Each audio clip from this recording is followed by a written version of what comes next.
butcher. Ito pala yung beef beef na galing India. Pakita ko sa inyo kung paano ko ito display sa aming butchery shop. Yan, bali linis-linis muna. Tanggal muna yung mga taba-taba. I-trim natin yan mga butcher para maganda naman yung presentation niya. Tanggalin ko rin yung unang layer niya. Kita nyo yun. Para ito solid na siya dito, wala na siyang layer. Yun o. Yan. Eh mag-alala sa mga tinatabas na yung mga butcher. Yan o. Kita nyo yan. Ganyan niya mga butcher. Bali lalagay namin siya ito. Iwain ko muna lahat. Yan. Yan. Ganyan lang mga butcher.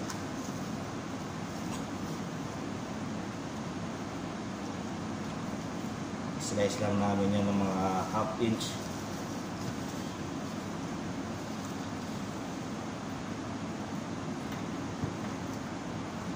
Ayan.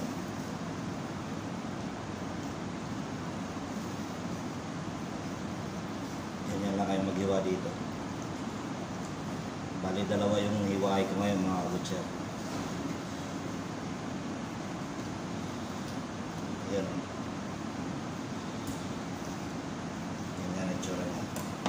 Bali, pag nilagay namin dito sa tray, ganyan magiging itsura niya mga butcher. Ganyan kayo mag-display dito niya. Yan o mga butcher yan. Ganyan.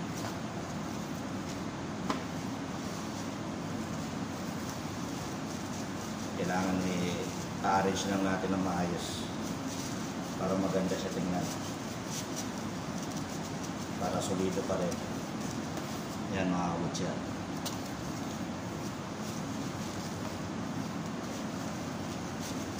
Bali isang bloke. Tapos na isang buo. Yan, may pan-display na tayo. Isa ako naman itong isa. Ganun pa rin. Tanggalin natin yung niya, yung layer niya. Para solid yung kasi ito pag hindi mo tinanggal ito parang magkakaano siya walay. Yan.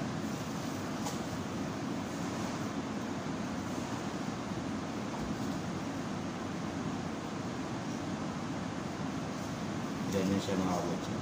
Tapos trim natin yung cross cutting niya dito para yung thread ng karne tuloy-tuloy pa rin. Yan mga butcher. Yan o. Di ba ang ganda?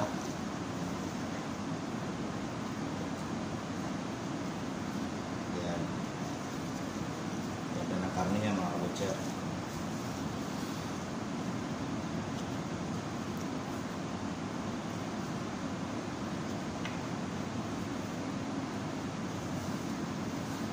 Ganyan lang kayo mag-iwa dito niya mga butcher.